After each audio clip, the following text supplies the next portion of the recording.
Okay, welcome everybody. Today's workshop is on how to become certified by the City of Chicago. My name is Emmett Morrissey. I'm a certification officer with the Department of Procurement Services. I'm one of about 6 or 7 people that does certification for minority, women, veteran, disadvantaged businesses with the federal government program and ACDBE. So I'll just start up the session right now. Okay, who we are. The Department of Procurement Services is the contracting authority for the procurement of goods and services for the City of Chicago. We work together as a team with our customers to guarantee an open, fair, and timely process by establishing, communicating, and enforcing superior business practices.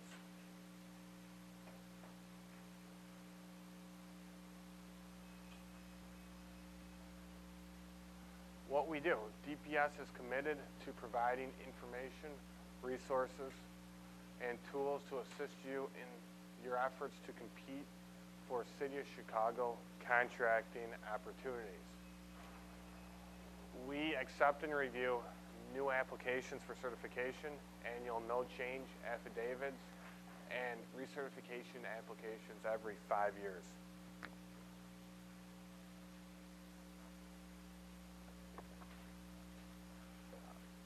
Contract compliance with negotiated contractual VBE participation goals set standards for contract participation for VBEs as well as DBE and ACDBE.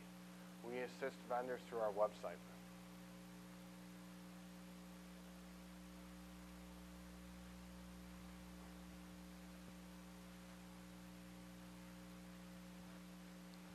Okay, the City of Chicago currently offers 6 certification programs. The first 4 are local programs. The last 2 are federal programs. MBE is minority-owned business enterprise. WBE is women-owned business enterprise. BBE is a new certification program called veteran-owned business enterprise. BEPD is businesses owned by people with disabilities. And then these 2 are the federal programs. DBE stands for Disadvantaged Business Enterprise, and ACDBE is Airport Concessions Disadvantaged Business Enterprise.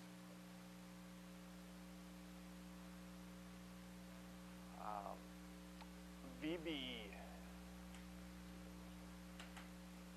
VBE is Veteran-Owned Business Enterprise. Veteran means a person who has served in the United States Armed Forces and was discharged or separated under not dishonorable conditions.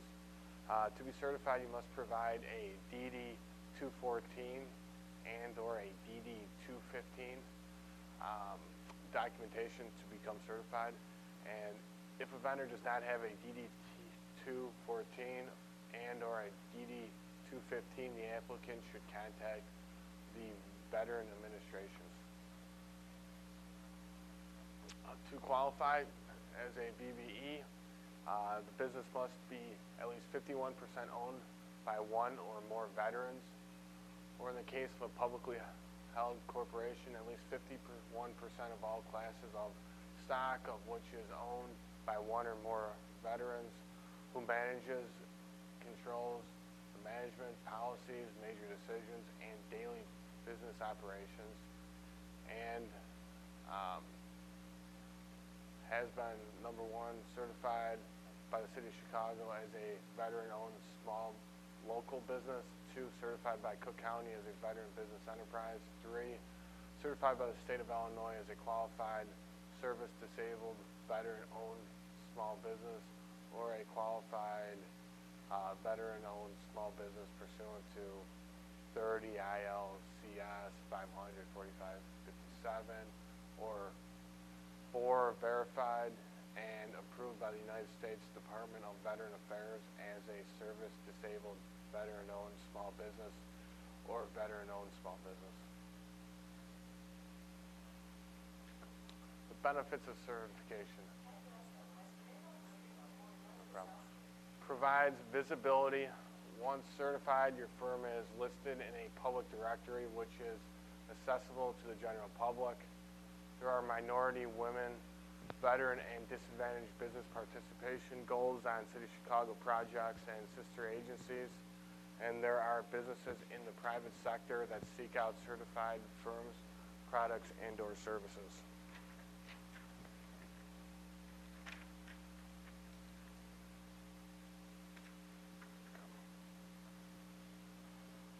Benefits of certification continue. The City of Chicago has a target market program which provides exclusive bidding to certified minority and women-owned businesses, enterprises. This allows certified businesses to take 100% of the contracts because there are no subcontractor goals associated with the projects. To be qualified, the different qualified groups are African American, Hispanic, Asian, and Native American. That would be for the minority program, and then women for the W program, and veteran for the veteran program, persons with disabilities. And if you believe you still should be qualified as disadvantaged, you can qualify, but you have to go under a board and submit the appropriate information. The Affirmative Action Committee Board. To qualify, number one, you got to be a local business. The principal place of businesses and majority of full-time workforce located in the counties of Cook, DuPage, Kane, Lake, McHenry, or Wilton. For the federal program, you can be located in anywhere in Illinois to apply for DBE and ACDBE. The business has to be 51% owned, controlled, and managed by a minority, a woman, a veteran, and or a person with a disability or socially or economically disadvantaged individual.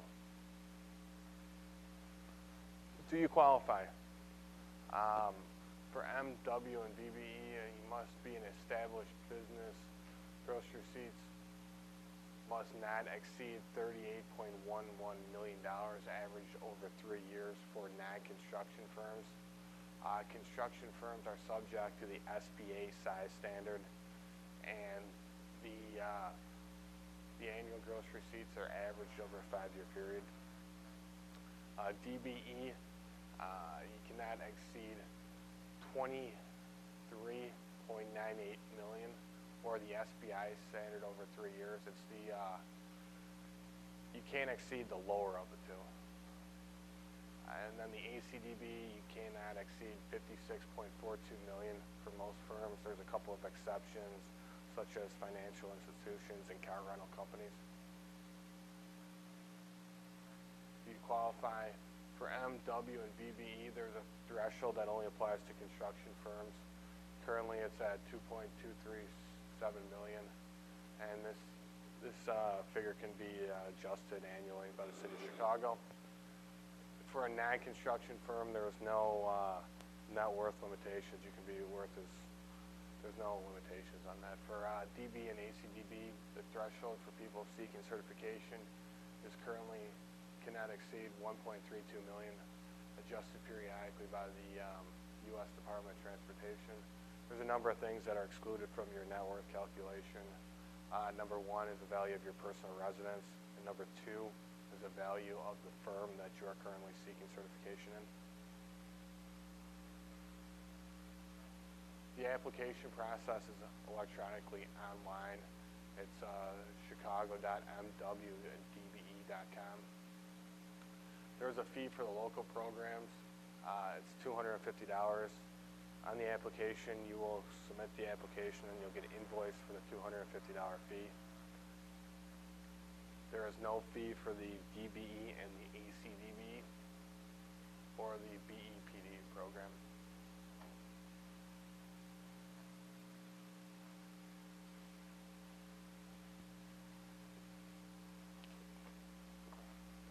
Okay, what information do we need from you to review your certification application? Your appropriate contact information, your name, your address, phone number, email address. The application will walk you through it as far as what program you're applying for certification. Is it MBE, WBE, BEPD, DBE, or ACDBE? So if you're applying for like M and W can apply on the same application, and the veteran on the same application. If you're applying for DBE or ACDBE, it's a separate application. BEPD is for the people with disabilities. It requires a Schedule G form filled out by your doctor. And then the VBE, the Veteran Business Enterprise, requires a DD 214 and or a DD 215. That's just to state that you were discharged honorably and not under dishonorably conditions. All right, additional information includes the ownership information. You're going to submit a form for that. The employee information, facility information, such as a lease, a tax bill, and also information needed is your business tax returns and your personal tax returns. Licenses are also required to upload it. Whatever enterprise you're applying for may require licenses, such as maybe an engineering license, law firm license, depending on what you're applying for. It's important to provide information such as a resume to support that you're qualified to operate this type of business. Professional associations that you belong to, just to further support it. A list of equipment is required for some companies, such as like a non-professional firm, such as like a construction, trucking, maybe if you're a limo driver. Leases are required to submit for to establish that you have locations. It's not a problem if you're a home office. You can have a home office and be certified. In that case, just provide a lease or a copy of your tax bill if you own it. Contract information, just to support that you are qualified in the type of work. So if you perform work, it's important to provide like your largest 3 contracts over the past 2 years, invoices and purchase orders. There are many different types of businesses that can qualify. The most basic is a sole proprietorship. This is typically owned by one or more than one person. Has no legal existence apart from the person, him or herself. If you're operating under a different name, an assumed name certificate, which the Secretary of State can provide you with that. Another type of business you can operate under is a general partnership. General partnerships are usually owned by 2 or more people, and they go into business without any formalities, except for like a partnership agreement. A limited partnership are more like a stakeholder in a corporation. They do not have any liability for the debts beyond their own contribution. Assumed name certificate or a certificate of limited partnership is a document for that. Corporation is treated as an entity completely separate from its shareholders. It allows others to invest in the business without being liable for the debts of that business. Is the firm in good standing with the Secretary of State? It's an important document to have for this. Articles of incorporation, certificate of incorporation, bylaws of the corporation, copies of all stock certificates issued, and then meeting minutes.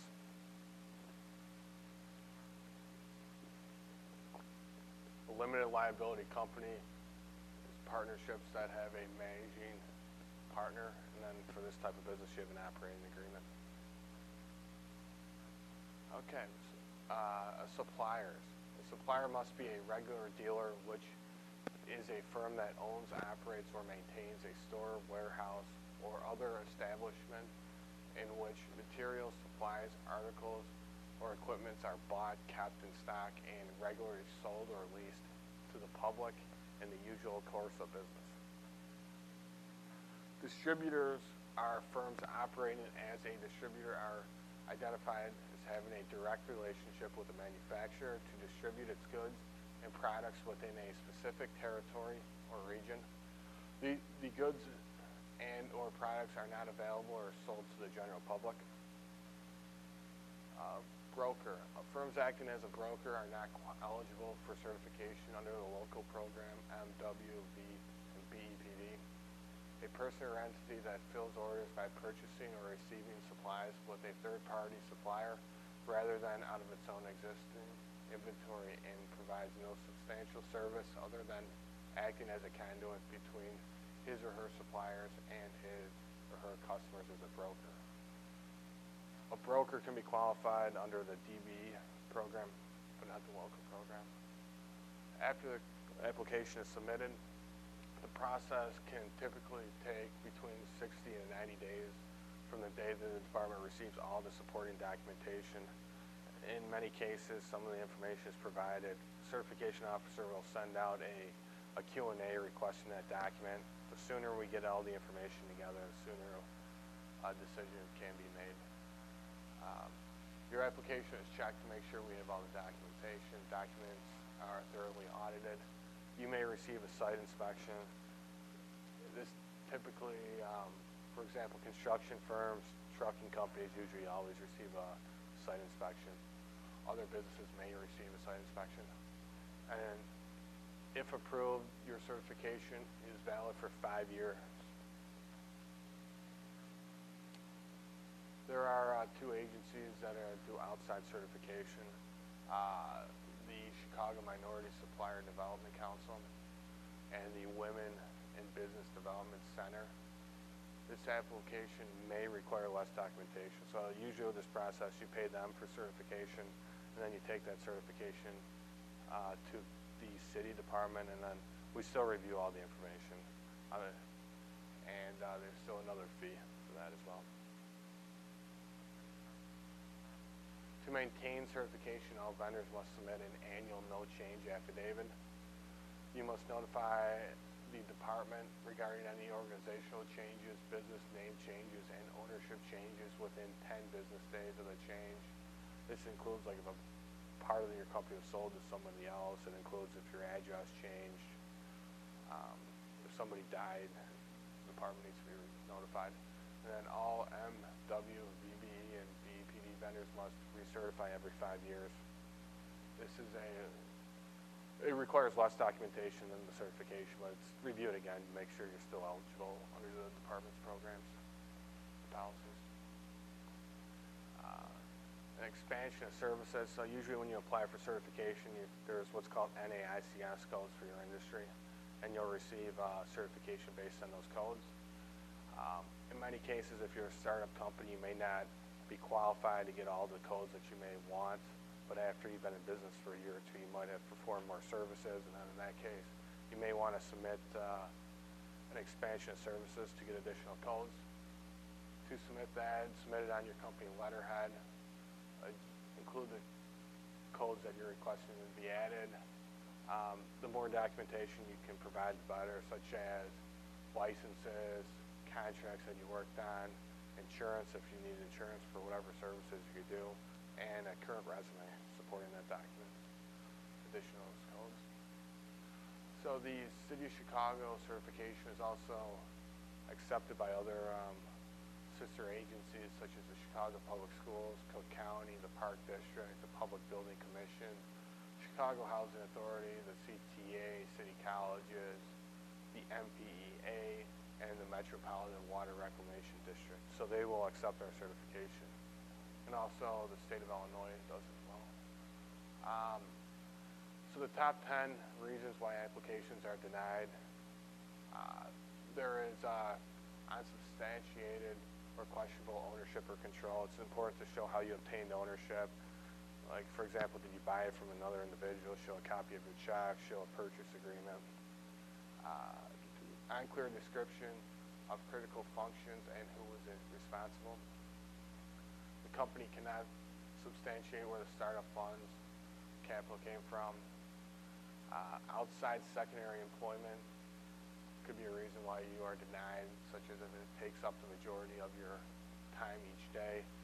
It all depends on your industry. You can have full-time employment, but it depends on what industry for that reason. And then another reason is the company is now located within the 6 county regions surrounding Chicago. The point of contact did not respond to requests for information in a timely manner. It's important to respond as quickly as possible. We usually will send a maximum of 3 responses, and if you don't respond to those, it can be denied. If there's inconsistencies with the application,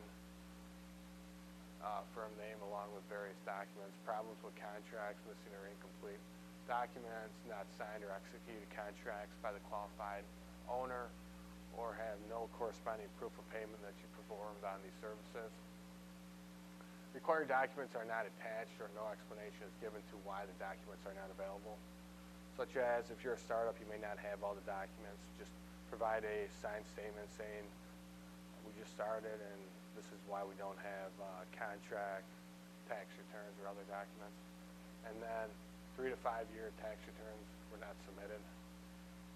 Sign, even though if you sign them, even if you submitted tax returns electronically, the department still wants you to sign the document and submit it. Okay. If you have any questions, the Department of Procurement Services is located on the 8th floor. The number for the office is 312-744-4900. When you call that number, select option 1 and you'll speak to one of 6 certification officers to answer any questions you may have. There's a consultant located in room 800.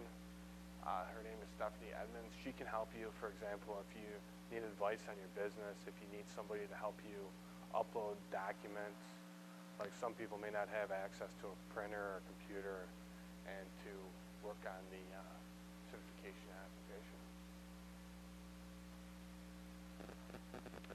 Does anybody have any questions about certification? Sure. Okay. And then I went back into the corporate world. I think I let the paperwork slide a little bit. In hindsight, it is what it is, but it was dissolved by the state. And then I reinstated it, paid up all the fee, and I kind of had it revalidated in 2016. So there's a gap in my background in terms of tax filings and the documentation and all of that.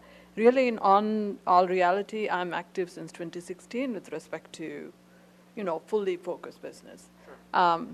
So what do I say? When I read when I'm trying to fill up the questionnaire, they want 3 years of tax returns. I have 2016 filed, 2017 I will file. And then my firm start date is 2009. I can explain it when in person, but there's no room to explain that on the application. So in that case, just write a statement on like a company letterhead and say exactly what you said, and then sign it and then upload it. Okay. Supporting documents. That will just be evaluated like everything else. Okay.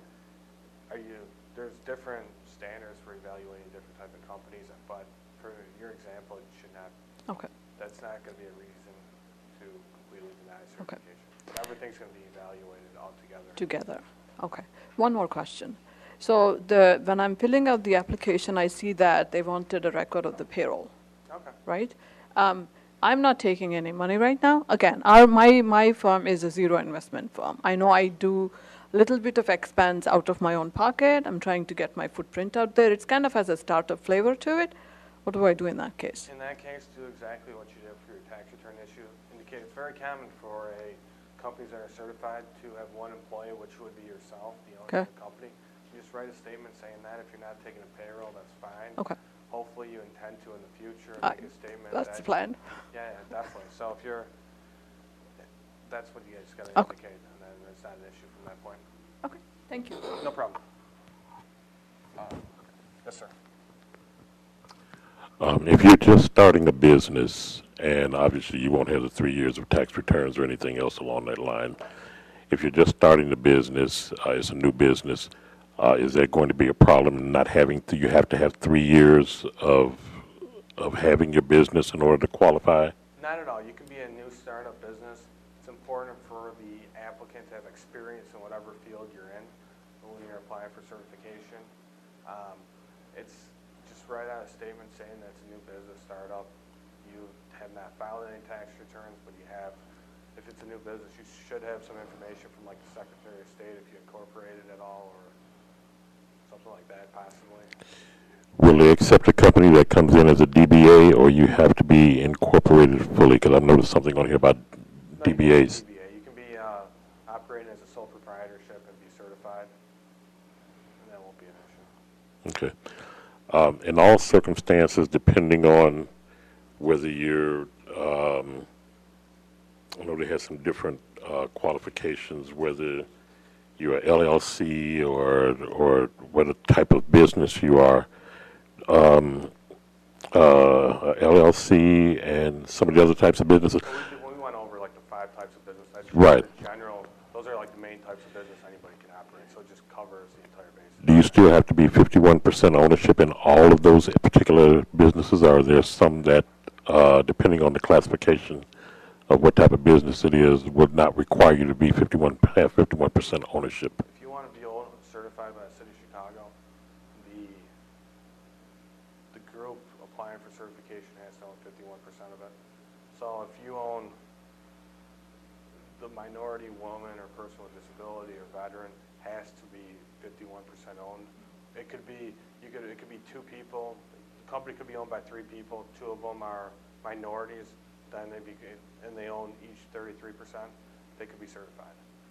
But a company cannot be certified if only 33% of it is owned by a minority, or 49% is owned by a minority or woman. That office that you were speaking of, where the person can help you with different things that you may need, will they help you to get incorporated and things along that line? They can advise you on that.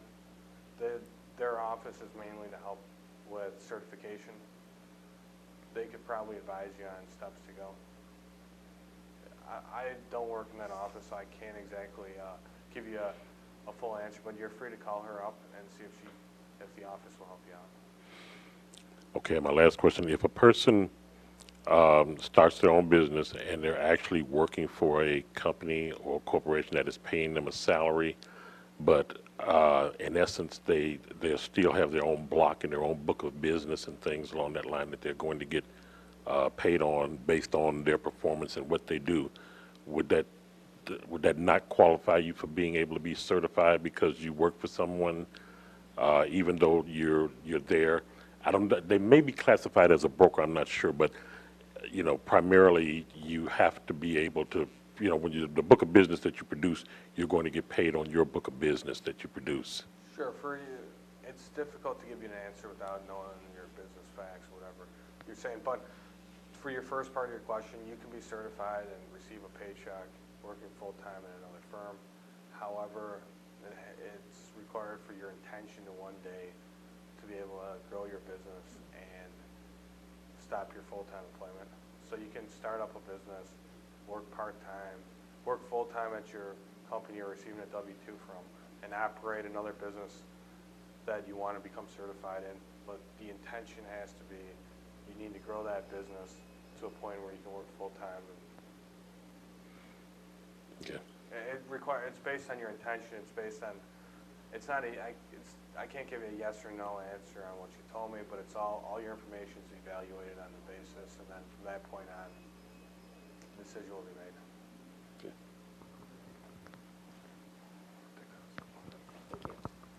Yes, ma'am. So part of the question was percentage ownership. That I heard the answer. My second question is there minimum employee required for a business? No, there's no Okay. required amount of employees. You can be you can be the only employee, work at the firm and be qualified and be certified. We've been in business for almost 2+ decades, and we were part of minority business, but we didn't renew it. Now we want to come back to it, and I just wonder if there is any funds or balances requirement for the certification. What do you mean by balances? Like, is there you should have 50,000 or 100,000? No, there's no Okay. balance requirements. Okay. And then the last question is, since we were at one point certified, is there a way to go back to renew it, or just go back as a new? Once you're decertified, Yeah. because you did not submit the paperwork, you just got to submit a full new application. On the application, you're going to need to say that you're certified at one time. It's difficult. So you got decertified because you did not do an NCA or a no change or a recertification application? Yeah, we just didn't submit it again that was just careless mistake we did. So we wanted to come back, but that's why I was wondering if they go back. And I need to double check what year was that we dropped it. It's not recently, I know Is for it sure. in the last like 3 years? No. So it's got to be a new Okay. application. And submit all the new paperwork, all the same paperwork as applying for new certification. Okay, thank you. No problem. Thank you. Sure. If a company, let's say I'm working for a company now, the Jackson Lucas, if they turn around, once I get my own business, can they then contract me or hire me under my company name? And I then, kind of work for them under my company name, and again, actually booking my own book of business and things of that nature. I mean, I can't give you an answer. If you want, Okay. you can email me and I can forward it on to the law department or my manager, and they can probably give you a better answer. It's difficult for me to give you an answer because you're not certified right now. Okay. It's Does the way you paid make any difference? Because if you like, normally people that will work for someone will get a W-2'd. Sure.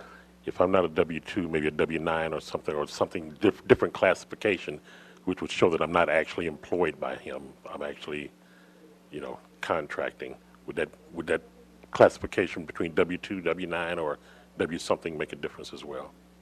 Well, you can't be a certified firm and getting like paid by a W-2, because then you'd be an employee of that firm. I can't give you a yes or no answer along with that one. To be certified, you can't just work for one person. So that's going to be a red flag if you do all your business. You can be certified, but if you only work for one person, that's going to raise a red flag, and it's going to be questioned, definitely.